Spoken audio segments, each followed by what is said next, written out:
So, good morning. I am Pauline Jane Panopio and I'm going to present a report about FDA Circular 2015-013 together with Ms. Assumpta Grace Garcia.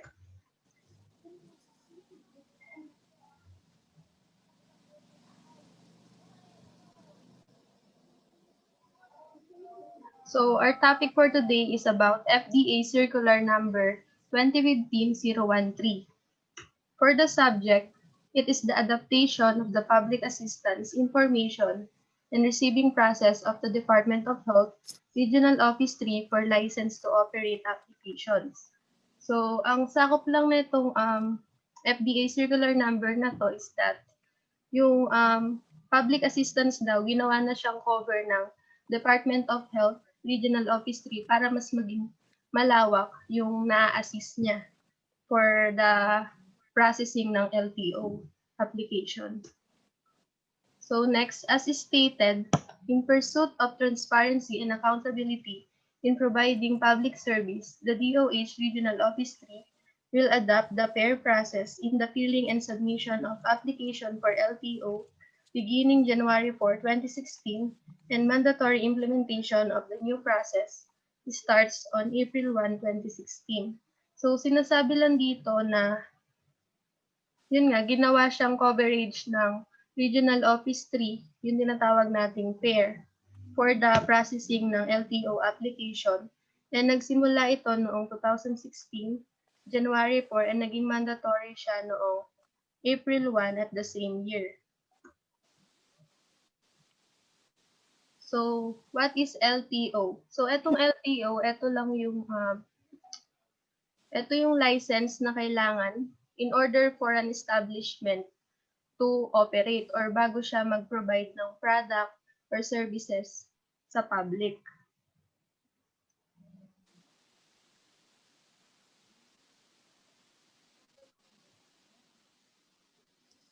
Ay, ako na ba? Establishments under industries requiring a license to operate as manufacturer, importer, distributor, wholesaler, or exporter. Next. So for this one, upon searching the FDA circular number 2015-013, ito po, lumabas po itong FDA advisory. It is a product recall ng batch-specific rifampicin 200 mg per 5 ml suspension with the brand name of Rifanid. So dito po, sinasabi lang na upon the conducted laboratory analysis, lumabas po doon na yung label netong specific drug na to is hindi siya match doon sa may pinaka-required potency. Kaya po nagkaroon ng recall. So yung nagmo-monitor po kasi na to is yung mga FDA officers. Di ba po, pagka nasa market na siya, kailangan i-monitor pa din for further ensuring the safety of the consumers. So yung rifampicin po kasi, it is used for treating the methicillin-resistant staphylococcus infection or for the treatment siya ng tuberculosis. Kaya po yung FDA personnel or FDA officers, nag-suggest sila for ng FDA advisory para maprotektahan yung public sa possible drug adverse reaction netong gamot na pwedeng mag-cause ng harm sa mga consumers.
Requirements.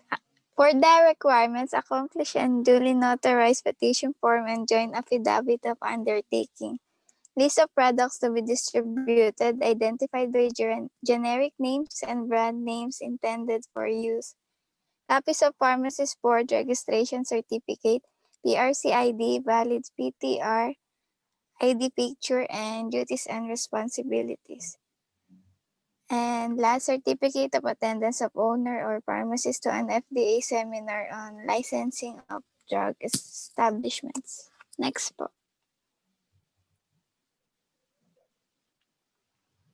And certificate of registration with SEC and articles of incorporation partnership. Certificate of business registration with DTI for the single proprietorships. Locational plan and for plan and contract of lease for the space to be occupied. Next. If importer, foreign agency agreement from each supplier duly authenticated by the territorial Philippine consulate. Pag importer po means the foreign government, organization, or agent authorized under laws of foreign country to provide adoption services.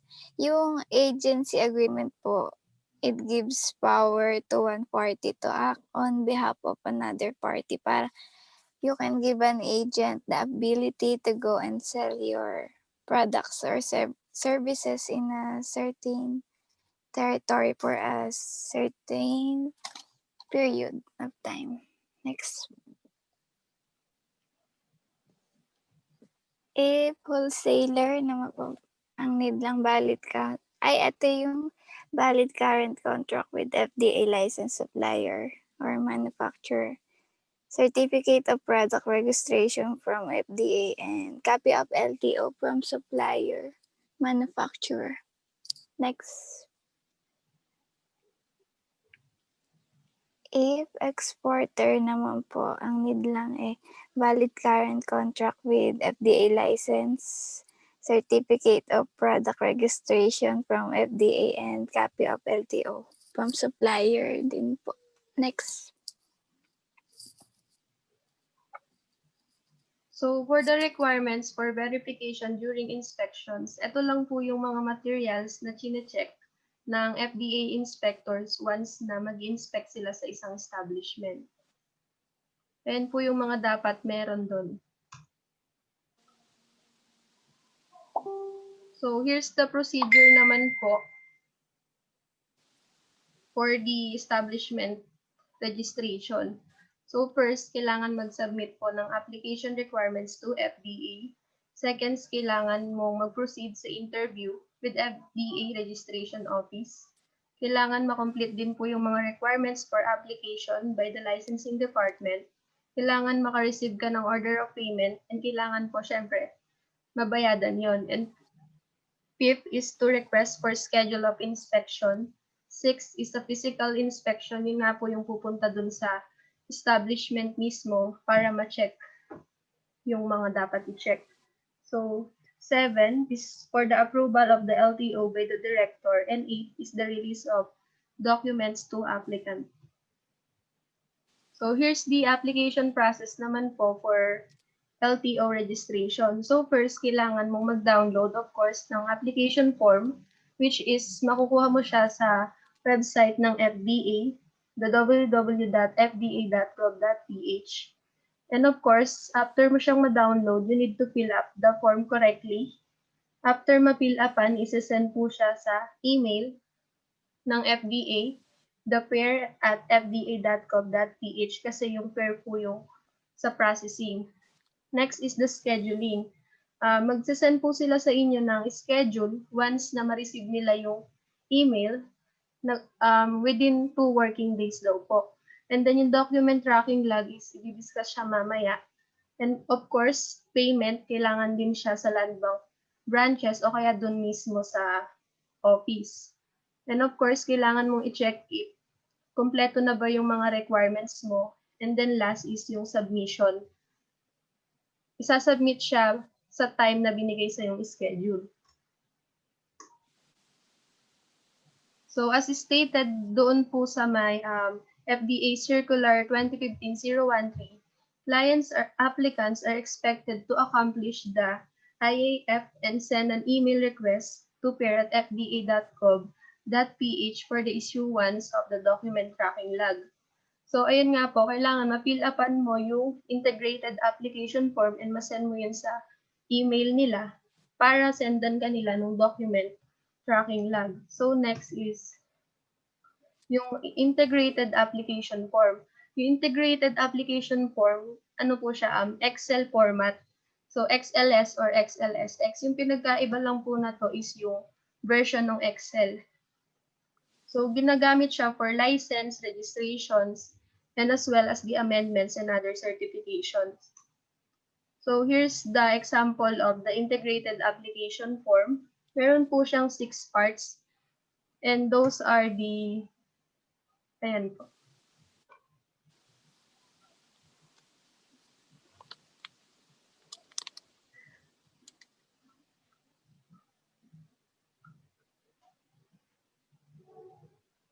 Next po.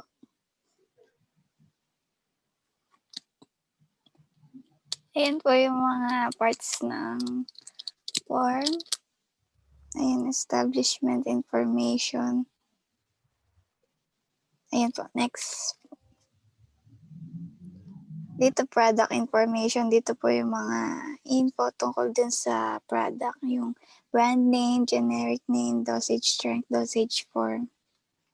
Mga ganun po. Next. Supporting information. Ito yung mga product din po yung laman nito. Next. Tapos, sources and clients. Yung source po, name ng source, tapos name ng client, tapos office address, yung mga ganun lang po. Next. Tapos, last naman po, application form. Dito yung may picture ng applicant, tapos name, family name, mailing address, parang about lang po sa mag-apply. About sa taong mag-apply. Next. So, what is DTL? DTL is a document tracking system automates the process of accessing, searching, and editing documents and enables you to control who views or edits a document. Sa DTL, ito yung parang, ayun, tracking system siya. Next, ayan, ganito po. Lalagay mo yung number para ma-track mo yung next. So for the payment po, it can be made either the DOH, Regional Office 3, or any Land Bank Philippines branches. Submission of the electronic copies of the documentary requirements is in a USB device or flash drive. It shall be done at the DOH Regional Office 3 located at San Fernando, Pampanga. Next.